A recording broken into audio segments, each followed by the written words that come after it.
Alright guys, start of another week. So anybody who regular to our videos will probably look at this and think, I've seen this video. Bit of deja vu, isn't it? But you haven't.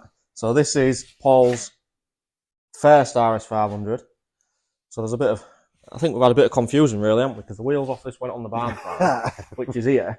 And now that looks like this when this I think everybody's lost out there, yeah. So the back, there it is, the barn finds on that ramp. And as Steve said, the wheels are away for that getting refurbished. We need to move it in that room so that the detailers could detail it. So we pinched the wheels off this to put on that to move that. So in the last video, people were saying, is that your old car that's finished? Yeah. No, this is my old car and it ain't finished. But what we are doing is basically exactly the same as we did on that one. So everything's already been powder coated. And that was quite a quick turnaround really, wasn't it? Yeah, it was, because what happened is I absolutely begged the powder coater man to get them bits done for us urgently. Same with Bolt's man, because me and Steve were going to have this done last week, but he was off sick, bad back, jumping off wardrobes. Working me too hard, that's what jumping off wardrobes and that on a night with his lass. So we're a little bit behind, but there's no panic with this car anyway, is there? So it doesn't matter. No, engine's pretty much done. We're done. So we're picking the engines up for this car and the Texaco Eggenberger car we're building. So we're collecting both them engines on Friday, aren't we? We are, both made good power. I was happy with that, weren't we? Mega power, both of them, really. To say this was, I won't say detuned, but it was tuned safely because of the fuel issue they have in Ireland. And that made 505 horsepower at quite low boost, some at 27 BSI or something like that. And the Eggenberger engine, the same, just over 500 at 25, 26 PSI a boost. Bearing in mind we can run that Eggenberger engine up to 32 PSI, which will probably be 560, 570 easily. But we're not going to do that because we're going to use that engine as a more of a sort of test engine, if you will. And then when it gets raced, we'll get Harvey to build a monster big horsepower engine for that and keep that one just for a spare, I suppose, really. It's the original Eggenberger engine. Yeah, we don't want to. Yeah, we don't want to kill. Yeah, we don't want to kill that engine, really. So yeah, so we've got a short week this week, haven't we? Because we're only here Monday, Tuesday, Wednesday, Thursday. Friday we go to pick up the engines from Harvey's. Then we're off to Silverstone Museum for the day to look at my DJR car amongst other cars, just to see what it looks like in there. Then we're going across to Stoneleigh Park. But on the way, Steve didn't know till now, we've got a little job to do because I've got to pick up another motocross bike, which is only 10 miles from Stoneleigh, so we'll pick that up on the way. I thought you were going to tell me we had another underbody rest on a road car to do just as we're passing. Yeah. Whilst we're down here, I've agreed to this. We'll just do this. So then we're off for Stoneleigh for weekend to have a jolly out and just chill out. And then hopefully come back. Well, to be fair, we hope to have this. We shouldn't be far off by Thursday with this. No, I don't think we will. No. Do you want to grab Cam and we'll show them what there is to do on this one? Because we are going a little bit further with this one, but we'll show you why. So, obviously the jacking point, well, this is the big key with these cars. People use that to jack cars up with. That is not the jacking point. That is a floor strengthener that just adds strength to the floor. People use it as a jacking point. That there's the jacking point. And there's a clue. Oh, look, it lines up with where you put your jacking on the body kit. So that's your jacking point. So on the barn find, we call it, these weren't bad at all, Steve, were they? No, they was all right, really. Minor little bit of damage, but nothing horrendous. So we decided to leave that. But what we're going to do with these is we cut round there with a disc on grinder, and we take that off. We then beat all that straight, make it look like it should do, and then weld it back in. We'll get rid of all this loose, like we did on the barn find, get rid of all that, de-rust it. But we were sort of arguing whether this was better or worse than the barn find, weren't we? It's absolutely solid, exactly the same as the barn find one, which is a bonus. So don't say it's mint. Yeah, don't say it's mint, because then we'll get, it's not mint, no. But no, it's good, it's real good, just a bit of flaky, same as the barn find. The skirts, we're going to flick the skirts back out and look under, because I noticed before someone had said, why didn't you look under the skirt? Yeah, well, we do. We pull them back, lift them up, and then do the edges of the sills as well. So we'll do them. So, we'll show them the powder coating and that, because that's here, isn't it? This has all come back. So we stripped that, was it week before last? Week before, yeah. So that's all come back. Obviously, again, the hubs, they mask them out where you don't want powder coat. Go on, tell them why we don't sandblast inside here. Well, we don't sandblast inside there because you want the bearing carriers to sit tight, otherwise they end up baggy and the outer races fall out. Spin. So there, we'll build them back up, won't we? The steering rack's there, we've blasted, painted that, put the new power steering pipes on ready.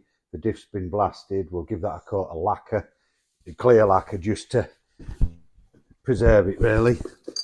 There's a load of bits in there, as you can see. And then there's all our nuts and bolts back from Alan Chrome, who do our zinc plating for us. So this is a bit different, this one, because usually we're waiting for parts when the car's ready. This way around, because Steve's been off going, oh, me back. We've got a bit, not behind, but we've got everything back. So today and tomorrow we'll crack on what we get, see if we can get this ready. Hopefully it'll be in Raptor by Wednesday. We can have a day Thursday, can't we, building some of that up, and then by end of next week, because we'll have the engine back as well. Runner, yeah. New fuel tank, that's here. Yeah, we've got everything. All the bits are here, all the new parts are here. So all we need now is Steve to get off his lazy ass, and we'll crack on.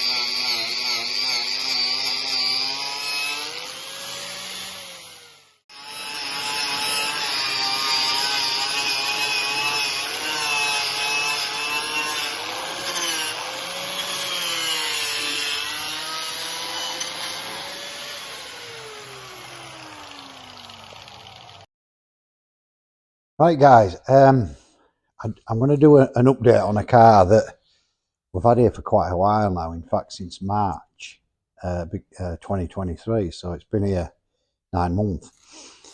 There's a reason why it's been here that long. I won't go into massive detail because I can't honestly remember the amount of work we've done to it, what it originally came for.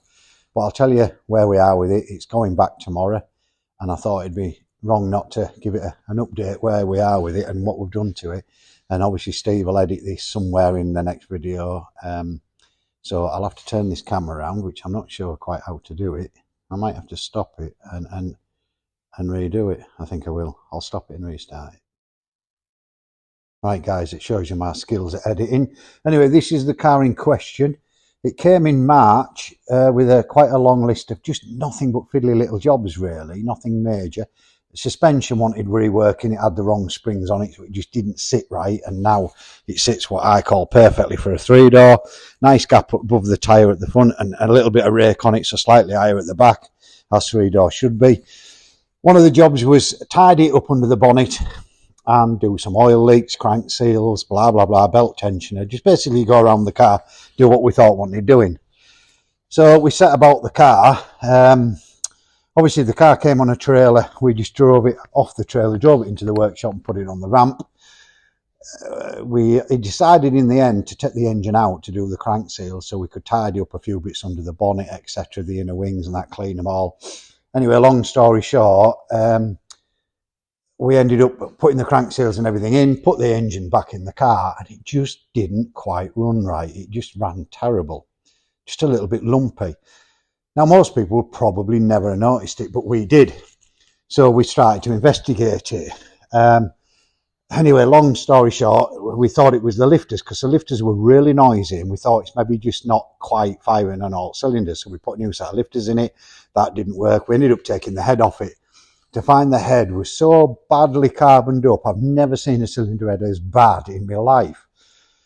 So we said, we'll take get the head rebuilt, and that'll fix the problem. Anyway, the owner said, well, why don't we, while it's there, while you're doing it, have the bottom end rebuilt?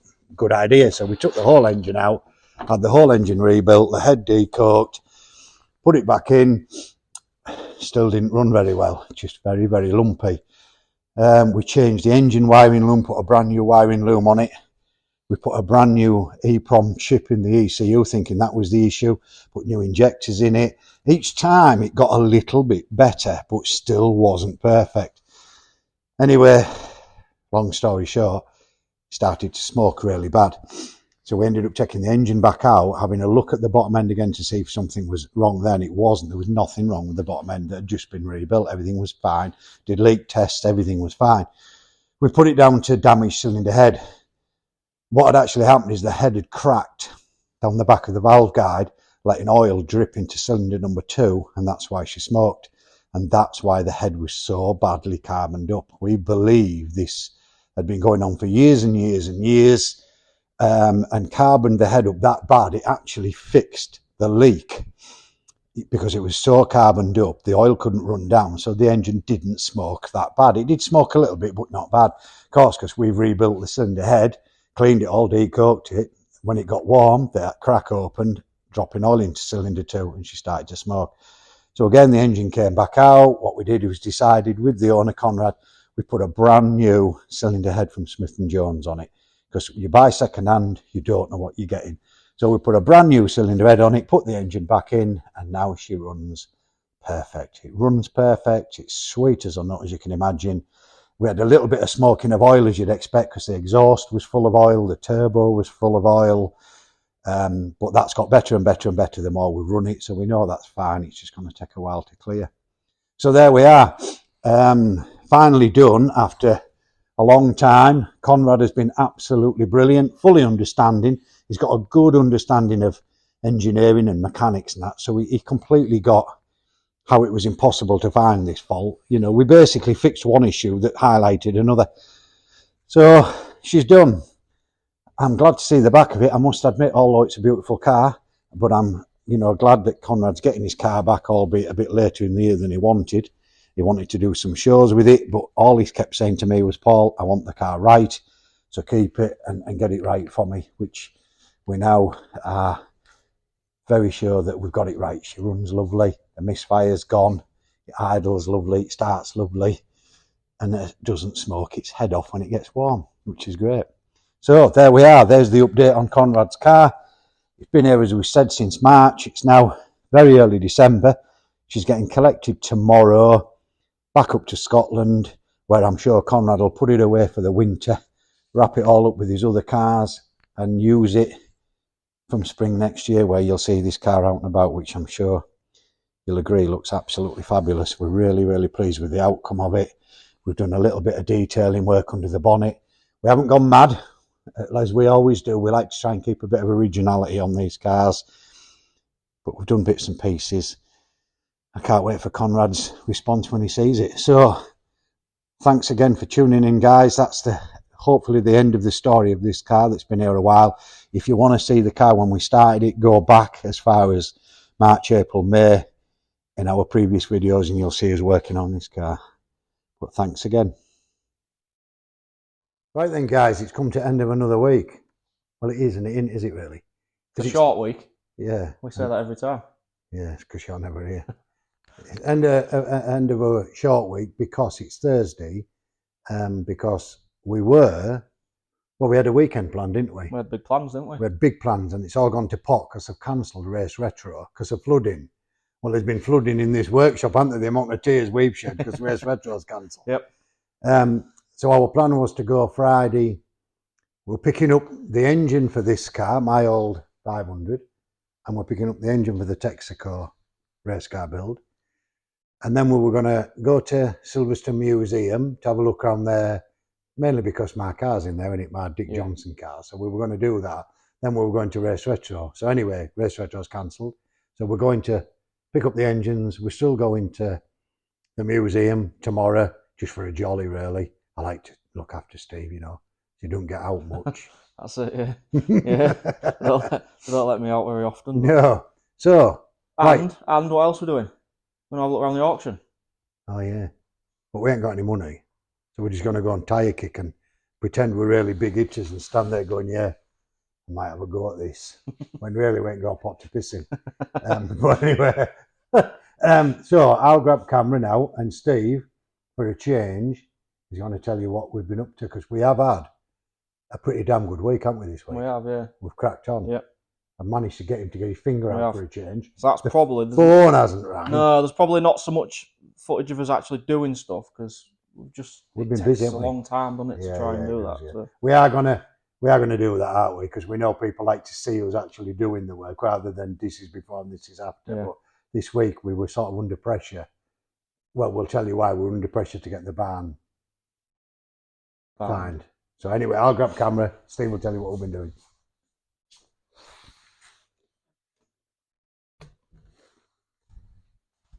So I guess we may as well start with this then, haven't we? So this is the engine that's going to go in Andy Kerkley's car. This had been looked at by somebody else, and we were told it was good to go. The sump hadn't been tightened up, so we decided to have a quick look. When we looked in at the bottom shells, there wasn't much left of them. So it's basically been off, and it's had a build. So it's just to freshen up, was it, Paul? Rings? Yeah, just to freshen up. Yeah. This hasn't gone to Harvey's. This was your local engine builder who did this one. Yeah, because Andy ain't going to race this car anymore. Even though it's a full race spec engine, so Paul Bulmer, who does race engines anyway, as it happens, he's took it to bits for us, put a new liner in piston number 2 because the ball was badly scored, so it's had a brand new liner in number 2, new rings, new shells, blah blah blah, new gasket set. And put sump welded up, wasn't it? Because the sump had seen better days. The sump had more holes in it than a single granddad's underpants. So there we go. So that's done. What else, that's done. That's ready to go in. This one, your old car, we had this on its side, so you'll probably have seen some photos at this point of it on its side, and then we got this is the one our steam cleaned off this time, wasn't it? Because Steve whinged that he got wet doing last one. That's true. Yeah, I did. Yeah. So I did this one. Yeah. But anyway, so Paul steam cleaned this off because he can run in the house and go and change his pants, whereas I have to spend all day soaking wet. So this was on its side. We started cleaning it off, didn't we? And then we decided maybe could do with spot blasting in places and bits and pieces. So we've got a guy who's come. We may as well Rydale Blast, isn't it? He's going to come along. He's going to blast it for us. Not the whole thing. We don't need the whole thing blasting. We just need certain areas where we can't get in properly. We're going to get that done. Once that's done, we'll do the same stages as we did on the barn find. It's going to get basically red oxide or something similar, and then raptored. So whilst we couldn't do anything on that, we thought we may as well get all the rear arms built up. So once again, this had been to Rydale Blast, all powder coated. Rear diff had been vapor blasted and then clear coated in like a matte lacquer just to seal it so that the dust, the muck and the road film and grime and that doesn't get stuck in it. We've also put genuine spherical bearings in for the bushes. Can't because really see it they in the ones, can you? absolutely horrendous with poly bushes in. New drive shafts. Yep, brand new shafts. Prop shafts painted. We put the brakes back on, pipes back on. That's more or less ready to go straight back in the car then, isn't it? Everything is, done the same with the front. So what we normally do is we get all the underside of the car done and then we get on with this, but we're kind of having to do it the other way around. So all the front legs are built up. These are gas golds, are they? No, they were standard original before golds came out then. So they've just had a lick of paint because there was a bit, just to make them look a bit nicer. Steering racks back in, cross members done, new power steering pipes. We've got to order the drop links for the rear anti-roll bar. We've ordered them today, haven't we? Got them from Car Parts Express. He does a good deal on them for us. Alan Chrome again. I've done all our zinking. So that's all done. All our bling bits. Yeah. We've got a new fuel tank for it, haven't we, I think? Yeah, brand new fuel tank. So other than getting the underneath treated, I mean, do you want to have a look at the wheel arches and stuff like that? Or? Yeah, we'll have a quick look. It wasn't horrendous, this car, but we ended up taking the body kit off it because we could see, look, just surface rust. By no means horrendous, it's just a little bit of surface rust. So we're going to get all that done, just to stop it getting any worse. And it was bits like that there that were just a little bit worse than on the barn find. So as Steve says, we're going to get that local blasted, not the whole thing, just local blast, and then we'll get rid of the other little bits and pieces just to keep it mint. Same on sill edges, they're not rotten, but they want blasting to keep it minty. Why don't you tell them what's in your big package, look? Oh yeah, that big package there that's going to Czech Republic of all brand new Eggenberger Group A parts. And what else do we think's in the big package? Oh, shut up about that. Steve's lost one of my ratchets, but he won't admit it, and I think I might have wrapped it in that package there. So I might, if I can't find it on Saturday when Revin gets here, we're going to have to take all that to bits, because I think I've dropped the ratchet in that Because we've box. looked everywhere, haven't we? Yeah, and I'm used to finding stuff because Steve's terrible. So this is done, isn't it? This is completely finished. Exhaust back on, everything's done. All the brake pipes. Where did the brake pipes come from? Stage 1 Motorsport.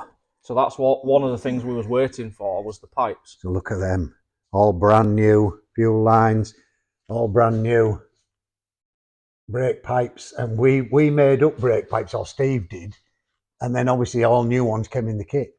We didn't think we were getting all them, did we? No, we didn't realise you got them all with kit, so we took them off, the ones Steve made, and put all the original green coloured ones back in. Yeah.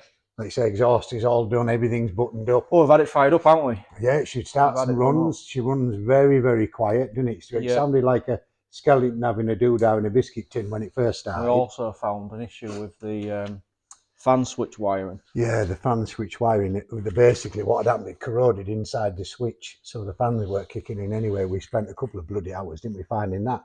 And we found it, we fixed that, so fans kick in and out, no problem. That's it, isn't it? Yeah, it's pretty much just waiting on the wheels now. Then it's going booked in for MOT. Yeah, it's going to MOT Monday, so what we'll do, if we haven't got the refurbished wheels back, we'll nick the compomotives off my old car. I'm sure Mark won't mind. We'll just borrow them to take it for MOT. Right, so what else have we been doing this week?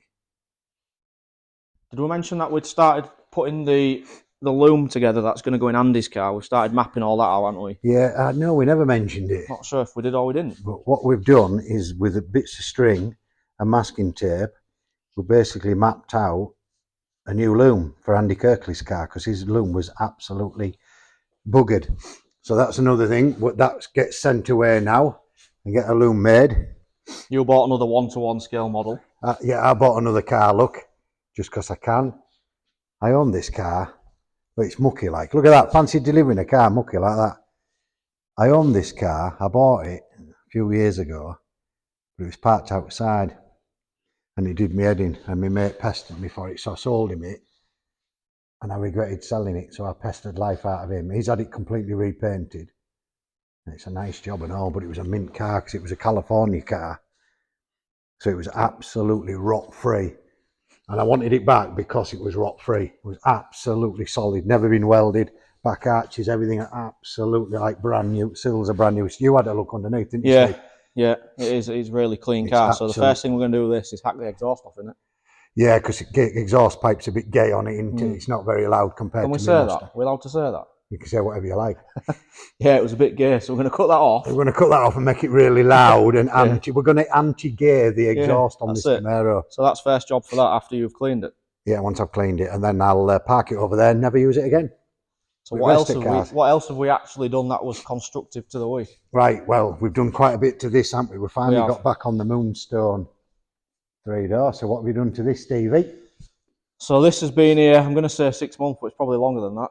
Yeah, it will be. This is the car that, if anyone watches the videos, it had compomotive THs on it, big brakes on the front, and I think the story goes that the owner found it easier to buy a modified car and send it back to standard than it was to find a good standard car or something along them lines. So we're just in the process of turning it back to standard. So we've had the radio. All the old bits are up there on the mezzanine floor, the big 500 cooler and all silicon hoses and all that. Which is all for sale, I think. It is. We'll do a list of stuff, won't we, once it's finished. Go through it all, yeah. So we've used the original radiator that came out of it, which is a pro alloy one, but we've painted it black so it looks more original. What a mighty fine job I did of that and all, didn't I? And then standard intercooler's gone back in. I've changed the fuel pressure reg because we do that on all of them. If we look at the old reg, if I can find where I've put it, it's kicking about somewhere. Have you seen it? No. The old regulator. I'll let him find that while I show you exhaust. So we've taken that exhaust off it because it had the big, typical 60s or whatever it is, big bore exhaust, So the old regulator that was on it, which you right can't through find. here, someone had done what everybody always does when they think they're There's having all it a lot of other tuned, bits we've taken off it. and they drill through the top of them so they can turn the fuel pressure up. Oh yeah, we'll show you that because you're not supposed to do this, but people do. If you look in there, look, that's how they set the fuel pressure. So they knock the cap out the top, that's preset, and then start winding that up to up the fuel pressure. And it knackers the diaphragm in the fuel pressure regulator. So as with all of them, we put a new one on that because we've seen a few, haven't we, where it's caused issues. So that's been changed. We've got full hose kit to go on it, standard hose kit. I've put new dizzy and rotor arm and new black There's all brand new hoses. new black leads on it because it had some blue Ford Motorsport leads on it. And then we dropped all the suspension off it, and Paul said, I'm not going to go to town with the suspension, we'll just give it a quick clean up. And then he shot blasted it and painted it. So I'm not sure what not going to town actually is. Well, it just looked crap, didn't it? So I Did, blasted it. Yeah. So we've got new springs on there. Kept the original Kearneys, didn't we? Yeah, they've gone the corners, and like Steve said, were painted in black, so they look original. Brand new, standard ride-out uprated springs for it. We've got the backs on. You did that today, didn't you? So they're on. Put the brand new reproduction exhaust on. That's now on. There's a bit of wiring to finish where you take the gauges out. Yeah, took all the gauges out. I had some stack gauges in it, AFR gauges and bits and pieces. That's all coming out, and the standard centre vents going back in. It's also had drilled and grooved discs on the back, so we've gone back to the standard solid discs without the drills and the grooves in. So yeah, it's just going back to a standard car, isn't it? We're not far off, really. We think we've probably got another day and a half, and we should be about finished for this one. Oh, we're just going to send the calipers off, aren't we? The calipers, standard calipers there to get refurbished at Big Red, so we'll send them off. Some original track control arms there because it had adjustable ones on, so we're putting standard ones back on. And that's it. And then tomorrow we're off on a jolly, so we'll do a little bit. We'll have a look round and we'll have a look at all these cars we can't afford. Yeah, that'll do. Right, we'll speak to you tomorrow.